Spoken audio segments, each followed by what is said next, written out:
Anda dah tengok belum video ni?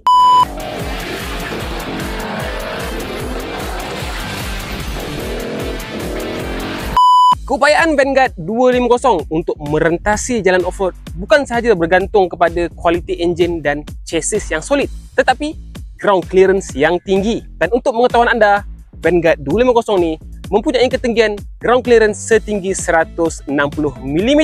Ramai lagi yang tak ambil kisah dan kurang jelas tentang kepentingan ground clearance untuk sebuah jentera. Rupanya, ada beberapa kebaikan penting untuk sebuah jentera yang ada ground clearance yang tinggi. Dalam video ni, saya akan kongsikan.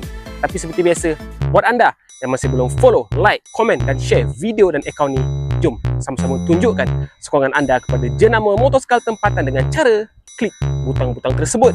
Nombor 1, keupayaan off-road akan bertambah baik. Dengan ground clearance yang tinggi, Vanguard 250 dengan mudahnya boleh merentasi jalan off-road, jalan berbatu, jalan berlubang, jalan berbonggol tanpa menyentuh atau merosakkan bahagian bawah motosikal.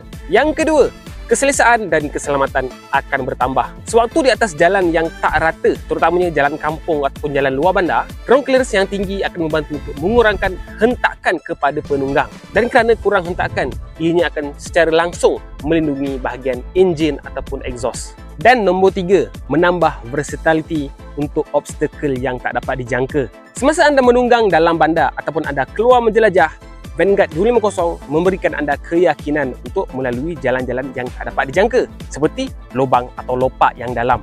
Aveta Vanguard 250, sebuah skuter ATC pertama Malaysia yang mempunyai versatility dan simbolik yang tersendiri. Kalau anda seorang rider yang mementingkan keselamatan, prestasi, keselesaan dan versatility, bertukarlah pada Vanguard 250. Vanguard 250 ditawarkan dengan harga asas RM16,388 untuk varian SE dan RM14,888 untuk varian standard.